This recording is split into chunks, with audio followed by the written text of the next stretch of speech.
मुझे आपकी बेटी पसंद है, शादी की तैयारी करें। कमलेश जी ने कमरे में फैले सन्नाटे को तोड़ते हुए कहा। लड़की रति और उसके माता पिता के चेहरे पर यह सुनते ही प्रसन्नता छा गई, पर लड़के की मां माधवी का चेहरा मुरझा गया। बड़ी चाह थी उन्हें उनके घर में सुंदर लड़की छोटी बहू बनकर आए, पर भाग्य के लिखे को कौन मिटा सकता है। बड़ी बहू कनक का चेहरा गर्व से फूल गया। पूरे घर में उससे सुंदर कोई नहीं। कहानी आगे बढ़ाने से पहले कमलेश जी के परिवार का परिचय जानना जरूरी है। कमलेश जी के परिवार में पत्नी माधवी और दो पुत्र केशव और कार्तिक हैं। केशव की पत्नी कनक अपने नाम के अनुरूप बेहद सुंदर थी। 2 साल पहले ही तो वो कृष्णा विला में बहू बनकर आई थी। छोटे बेटे कार्तिक की पढ़ाई खत्म हो गई। जॉब करते 1 साल ही हुआ है, लेकिन रिश्तों की बाढ़ सी आ गई। आए भी क्यों ना, एक प्रतिष्ठित घराने के कमाऊ बेटे को कौन अपना दामाद बनाना नहीं चाहेगा। कार्तिक अभी 1 साल शादी नहीं करना चाहता था, पर पिता का कहना था सही समय पर विवाह कर लेना उचित है। समय को यूं ही नहीं गंवाना चाहिए। जब प्रोफेसर प्रकाश जी ने अपनी बेटी रति का प्रपोजल भेजा, तो कमलेश जी ने मित्र के प्रपोजल को सहर्ष स्वीकार कर लिया। जानते थे परिवार धन से भले ही कमजोर हो, लेकिन संस्कार की संपदा से धनवान है। पत्नी माधवी ने इनकार कर दिया, कारण रति का कम रंग होना।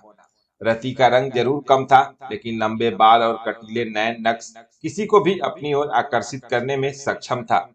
कार्तिक ने जब रति को देखा तो दीवाना हो गया। कार्तिक का नाम यूं ही कार्तिक नहीं पड़ा, भगवान ने उसे फुर्सत से गढ़ा था। 6 फुट लंबा गोरा चिट्टा घुंघराले बालों वाला कार्तिक हर लड़की के सपनों का राजकुमार था। माधवी जी पति का ज्यादा विरोध नहीं कर पाई, लिहाजा मन में ढेरों सपने सजाए रति बहू बन कुसुम विला में आ गई। कनक को अपने रूप रंग पर बहुत घमंड था, साथ ही उसका मायका भी बहुत संपन्न था। उसकी तुलना में रति 19 थी, इसीलिए कनक खुश थी। उसके रूप का रति के साथ कोई मुकाबला नहीं था।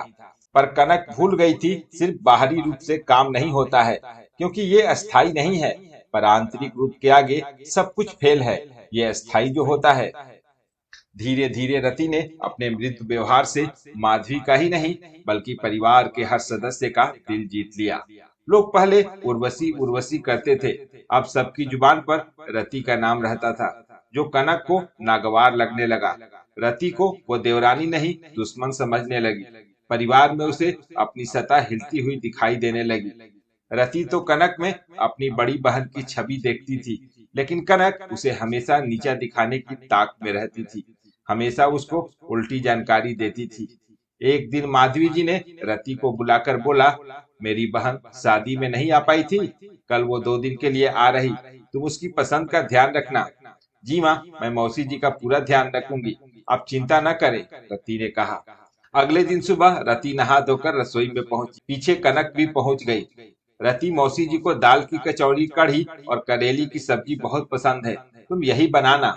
दीदी, पर माँ तो कह रही थी उन्हें सादा खाना पसंद है। रति बोली, मैं झूठ क्यों बोलूंगी, मैं तुमसे पहले इस घर में आई हूँ और सबकी पसंद जानती हूँ, इसीलिए तुम्हें बोला, तुम्हारी इज्जत बढ़े इसलिए कह रही हूँ, बाकी तुम्हारी मर्जी, कह कनक गुस्से में वहां से चली गई। दीदी, नाराज मत हो, मैं वही बनाऊंगी जो आपने कहा है, कहकर रति ने कनक को मनाया। दोपहर में मौसी जी आई तो कनक ने कहा, रति, मौसी जी को पानी ले जाकर दो और उनके पास बैठो, मैं चाय बनाकर ले आती हूँ। ना दीदी, आप जाओ, मैं चाय बनाकर लाती हूँ, मुझे जाने क्यों डर लग रहा, रति ने घबराते हुए कहा। घबराने की क्या बात, खाना तो बन ही चुका है, तुम वहां नहीं बैठोगी तो मौसी जी बुरा मान जाएंगी। कनक की बात सुन रति पानी लेकर मौसी जी के पास चली गई। थोड़ी देर बाद कनक पसीना पोंछते हुए चाय लेकर आई। अरे कनक, इतना परेशान होने की जरूरत नहीं है, अब तो तुम भी सीनियर हो गई हो, मौसी जी ने रति को देखते हुए कहा, जो कनक का इशारा पाकर बैठी थी। थोड़ी देर बाद कनक बोली, मौसी जी आप नहा लें, तब तक खाना रेडी हो गया, आपकी पसंद की चटनी भी मैंने बना दी। सच, माधवी कितनी भाग्यवान है जो तुमसे सुघड़ बहू मिली, अपना गुण थोड़ा तुम छोटी बहू को भी दे दो, मौसी जी कनक की तारीफ करते बोली। रति अपनी गलती समझ नहीं पाई। थोड़ी देर बाद सब लोग डाइनिंग टेबल पर बैठे। रति ने खाना परोसा तो माधवी जी ने रति को प्रश्न सूचक दृष्टि से देखते पूछा, रति, मैंने तुम्हें कहा था दीदी सादा खाना खाती हैं। माँ, मैंने भी रति को कहा था दाल की कचौड़ी से मौसी जी को गैस की प्रॉब्लम बढ़ जाएगी, पर रति ने कहा वो कुछ स्पेशल बनाएगी, सादा तो रोज ही खाते हैं सब। आप चिंता ना करें, मैंने दाल चावल बना लिया है मौसी जी के लिए, साथ में हरी चटनी भी। रति हैरानी से कनक को देख रही थी। जब भी कुछ कहने को मुंह खोले, कनक कोई बात उठा उसका मुंह बंद करा देती। खाने के बाद रति जब स्वीट डिश देने मौसी जी के कमरे में गई तो मौसी जी माधवी को बोल रही थी, तुम्हारी छोटी बहू तो बहुत आलसी है, सुबह से देख रही हूँ वो आराम से बैठी है और कनक काम कर रही है। ये गलत बात है, दोनों को काम बांट दो। आपको कुछ गलत फहमी हुई है दीदी, रति ऐसी नहीं है, सारे काम वही करती है, माधवी ने रति का बचाव करते कहा। तू कहना क्या चाहती है, मैंने जो देखा वो गलत है, मौसी जी ने गुस्से से कहा। नहीं दीदी, मैंने ये नहीं कहा, माधवी ने बहन को शांत कराते हुए कहा। रति के आने की आहट पा दोनों बहन चुप हो गईं। स्वीट डिश रख कर भरी आंखों से रति वहां से निकल कनक के कमरे में पूछने के लिए गई कि आपने ऐसा क्यों किया। कनक फोन पर किसी से बात कर रही थी। रति ने सुबह ही खाना बना लिया था, लेकिन मैंने उसे मौसी जी के पास बैठाकर रसोई में व्यस्त होने का नाटक कर अपनी छवि बनाई और रति की धूमिल कर दी। मौसी जी मुझे मेहनती और रति को आलसी समझ रही हैं।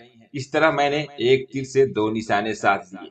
आजकल रति सासू माँ की नजरों में बहुत चढ़ गई है, उसे उतराना जरूरी था। दीदी, मैंने आप पर बहुत विश्वास किया था, अगर मैं आपकी अपनी बहन होती तब भी आप उसे ऐसा धोखा देती। मैं तो आपको अपनी बहन समझती थी। कहकर रति रोते हुए कमरे के बाहर निकली तो सामने माधवी खड़ी थी, जो रति के पीछे उसे समझाने आ रही थी और सारी बातें सुन रही थी। रति, मैंने तुम्हें पहले भी कहा था अपनी बुद्धि का इस्तेमाल करो। बहन समझने और होने के बीच की लकीर को कनक ने मिटाया नहीं। तुम भी अब सोच समझ कर काम करने की आदत डालो, लोगों को पहचानना सीखो, फिर तुम अपनत्व और धोखे के बीच की लकीर देख पाओगी। फिर रति का हाथ पकड़कर कहा, मैं अपनी बहू का सोने से दिल को पहचान गई हूँ। पोल खुलती देख कनक का सर सर्प से झुक गया। माधवी कनक से बोली, तुम्हें इतनी अच्छी देवरानी नहीं मिलेगी। इससे पहले कि वो अपना दिल का द्वार तुम्हारे लिए बंद कर दे, तुम माफी मांग लो। प्यार दोगी तभी तुम्हें सम्मान मिलेगा। कनक ने रति से माफी मांग ली, पर विश्वास टूटने से रति अब पहले जैसा विश्वास कनक पर नहीं कर पाती थी। कनक को भी अब दुख है, उस परिवार में अपने रूप रंग से जगह बनाने को सोची। काश उसे भी रति की तरह सबने प्यार से अपना बनाया होता, धोखे की जगह प्यार से काम लिया होता, तो बहन जैसी देवरानी का विश्वास ना खोया होता। दोस्तों, कई बार बात छोटी सी होती पर घाव गहरा करती है। रिश्तों को जोड़ने के लिए दोनों तरफ का अपनत्व चाहिए।